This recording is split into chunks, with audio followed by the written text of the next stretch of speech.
Hi, Chris here from TechTablets.com with a new unboxing today. This is the Cube i10.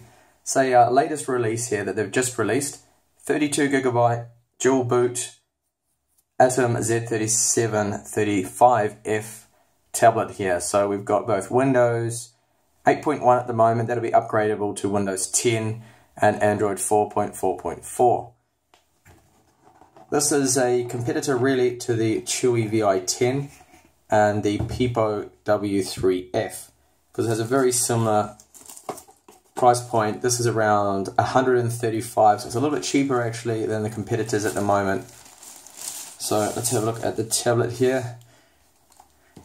The front of it looks very similar to the Cube i7 stylus. I wonder if it's the same digitizer panel they've used, because that also is a 10.6 inch tablet.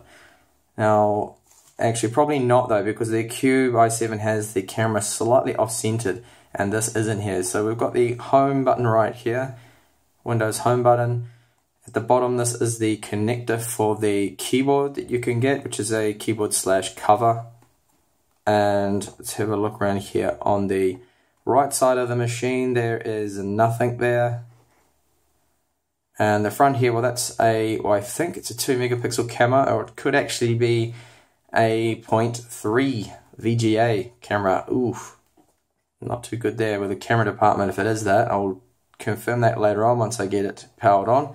So on the top here we have the volume up and down, power on, and on the left side is where we've got all the ports. So we've got a headphone jack output there, so 3.5mm. There's a DC in, which looks to be the 2.5mm plug there. Where now we have a full-sized USB 2. Something I like to see on all tablets that have Windows. I think, even Android ones, I think all tablets should have a full-sized USB port. It's about time we start to see this on every tablet.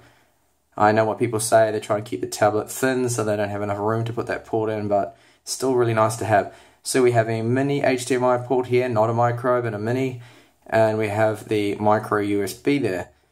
Under this little flap, I imagine, is our micro SD card slot. Yes, that's right there.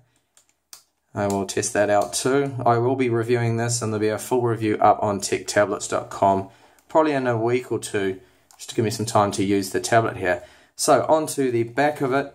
Now we can see it's basically a plastic build, but there is a metal trim here on the back, like a brushed metal. See if I can get a closer look at that for you. So it's a brushed metal there. That's not bad actually. And the overall build feels not too bad. It seems reasonable actually. Good normal kind of standard quality that we get from Cube. Lately I have been impressed with their build quality. Has been seems to be a lot better than some of the other Chinese manufacturers. Cube and Techlast are some of the better ones really when it comes to build quality. So we do have two speakers as well, left and right here at the back. I will test them out. Now if I power on the tablet here, let's have a look and see what the operating system menu looks like, the dual boot menu. If there's juice in the battery, that is. It's just come off the DHL van. And no, I think I'm going to have to charge that, so I'll have to connect up the charger and see if I can power it on. So the weight of the tablet here, we'll just get the scales. It doesn't feel too heavy holding it. I'll just tear that. Okay, so how much is it?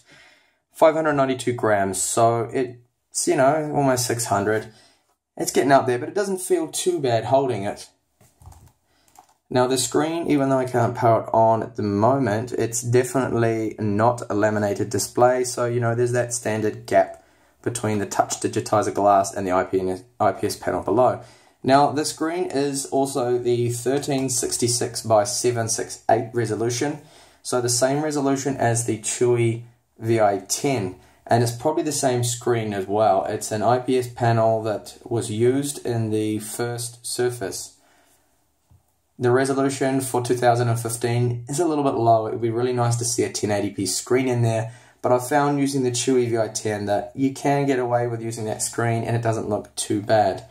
So I'll just have a look now at the keyboard case. Now I don't have the official one that Cube sell, but what I do have is my Chewy VI10 keyboard, and I'll show you that just now, that it should hopefully fit. I looked at the photos and I saw the connector spacing on it looked about the same. So you can see here, that's the Pogo port there, 5 pins, and we do have the 2 little plastic connector tabs there that are used to hold the tablet up so it doesn't slip out. So if I plug that in now, it should magnetically kind of latch in there, and it does. Will it hold the keyboard? Hang on. Okay, it will kind of hold it there, so it's not too bad. So it's the same deal as the Chewy VI10 there. So you have the case / stand keyboard all in one. So if I move it to the side here, then you can see that you do kind of get just a couple of angles there, or really about there, and back up a little bit like that. So it's a little bit limited there when it comes to positions there for the screen.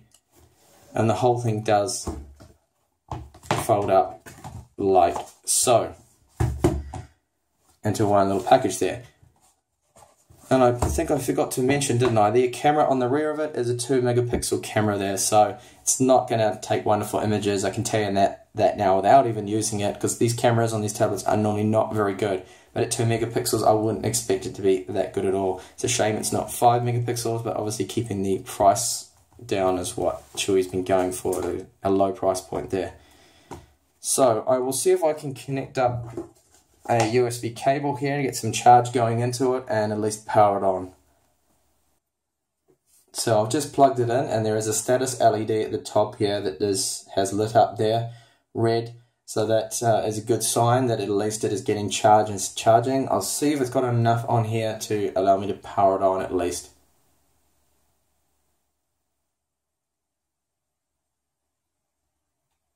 Doesn't look as if it wants to power on yet. I'm probably going to have to leave it a good half an hour or so. It seems the battery is completely dead.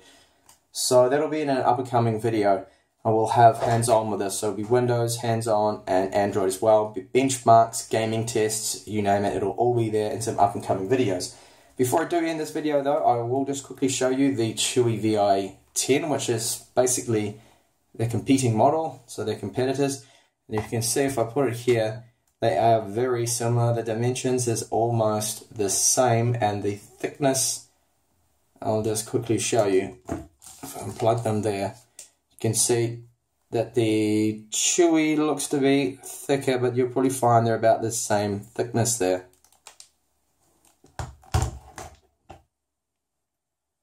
So I'd rather guess their actual thicknesses. I will just quickly measure them now with my little gauge I've got here. So we have the Chewy comes in about 9mm thick, and if I have a look now at the i10, sorry, from the Cube i10, that is approximately 10mm. So it's about a millimeter thicker, the Cube i10 there.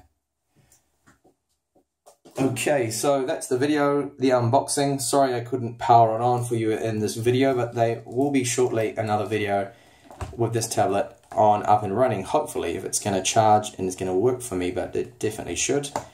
So do keep an eye out for that. Thank you for watching the video, and I'll hopefully catch you in the next one.